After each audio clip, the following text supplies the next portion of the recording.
Praise the lord. దేవుని నామములో అందరికీ వందనాలండి.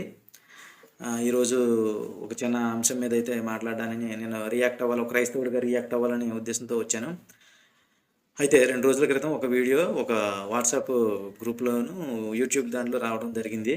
ఆ లింక్ని ఓపెన్ చేసి చూస్తే ఒక స్త్రీ ఒక మరి హిందూ గ్రంథాలను నమ్మినటువంటి, హిందూ దేవుళ్ళని నమ్మినటువంటి వారు మరి క్రైస్తవుల మీద మరి చేయుచున్న మరి కొన్ని ఆరోపణల్లో ఆవిడ ఒక బొట్టు గురించి అయితే మాట్లాడడం అయితే జరిగింది. ఆవిడ మరి చేసిన వ్యాఖ్యానాలు ఏంటనేది మీకు చూపిస్తాను ఒక వీడియో ద్వారా. ఈ ఫోటోలో కనబడుతున్న ఆమె పేరు లక్ష్మీ రామానుజదాస్. దేవుడు ఐడి కూడా అదే పేరును ఉంటుంది. ఈమె ఎక్కడో ఒక హైందవ దేవాలయం దగ్గర అనుకుంటా. మీరు చూస్తున్న ఈ వీడియోలో ఒక సహోదరి ఆ దేవాలయ ప్రాంగణ పరిసర ప్రాంతాలలో పువ్వులు అమ్ముకుంటుంది. ఆమె బొట్టు పెట్టుకోకపోవడం చూచిన ఈ లక్ష్మీ రామానుజదాస్ ఆ సహోదరుని అంటుంది, నీవు నమ్ముకోవడానికి యేసు కావాలి, కడుపు నింపుకోవడానికి మా దేవుడు కావాలా అంటుంది. ఒక్కసారి ఆ మాటలు మీరే వినండి.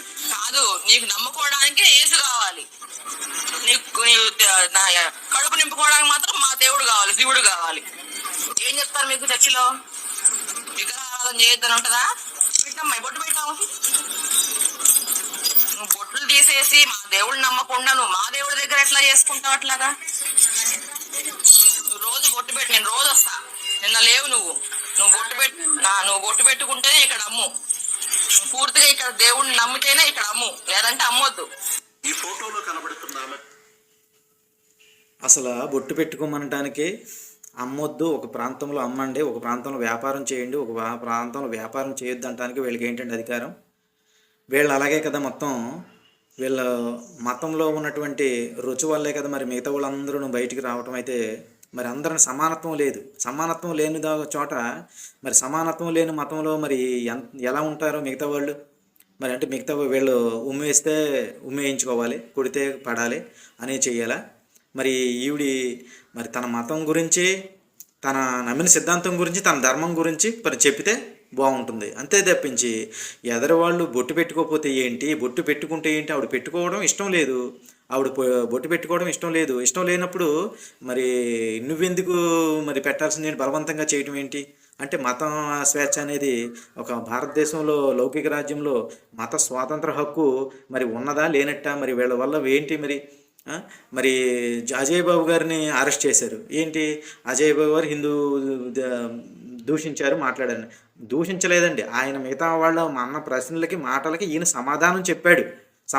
అయితే ఈయనకన్నా ముందు మరి అసలు మరి ఈయన అలా మాట్లాడడానికి కారణమైనటువంటి మొదటి మరి బాబా ఎవరో ఉన్నారు, రామ్దేవ్ బాబా, డిస్కీ బాబా ఏదో అంటారు అతను. ఆ బాబా మరి వీళ్ళందరూ ఇష్టం వచ్చినట్లు వాళ్ళ పరుష పదజాలంతో తిట్లు బూతులు మరి ఎంతో ఘోరమైన మాటలు మాట్లాడుతుంటే మరి వాళ్ళ మీద అయితే కేసులు పెట్టకుండాను మరి వీళ్ళ మీద కేసు ఎట్టి మరి ఆయన్ని మరి ఇబ్బంది పెట్టడం ఏంటంటారు అసలు? అయినా పోనీ సరే ఎంత అది లీగల్గా పోనీ ఆ తర్వాత విషయం అనుకోండి. మరి ఈవిడి మా గుళ్ళ దగ్గరకు వచ్చి మా వ్యాపారాలు చేయొద్దు అంటే ఆవిడ ఏమన్నా గుళ్ళోకి వచ్చి వ్యాపారం చేస్తుందా? గుడి బయట ఎక్కడో వ్యాపారం చేసుకుంటుంది.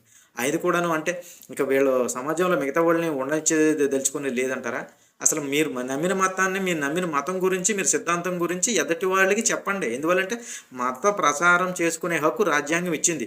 మతం ప్రచారం మనం చేసుకోవచ్చు, ఏ మతాన్ని అయినా దూషించకూడదు, ఎదుటి మతాన్ని దూషించకూడదు. ఎవరైనా, అది క్రైస్తవులైనా, హిందువులైనా, బౌద్ధులైనా, ఎవరు ఎదుటి మతాన్ని కించపరచకుండా, దూషించకుండా, వారి మనోభావాలని దెబ్బతీయకుండా దాని గురించి, మనం నమ్మిన దాని గురించి మనం చెప్పుకోవచ్చు, తప్పులేదు. ఎందువల్లంటే మనం వ్యక్తిగత స్వేచ్ఛ ఉంది కాబట్టి దాని ప్రకారం మనం నమ్మిన దాని గురించి మనం చెప్పుకోవచ్చు. అంతేగాని ఎదుటి వారి వ్యక్తిగత స్వేచ్ఛను కూడా హరించే హక్కు మరి ఎవరో వీళ్ళకి ఇచ్చారో మరి ఏంటో మరి అది అర్థం కాదు. దీని గురించి అయితే నేను మాట్లాడదలుచుకున్నాను. ఎందువల్లంటే క్రైస్తవులందరూ ఐక్యంగా ఉండాలి. ఎందువల్లంటే ఎవరికో చేశారులే, ఏదో అయిందిలే అని చెప్పేసి మనం దేవుడే చూసుకుంటాడనే కాకుండా కొన్ని దేవుడు చూసుకుంటాడు. అన్నీ దేవుడు చూడాల్సింది దేవుడు చూస్తాడు.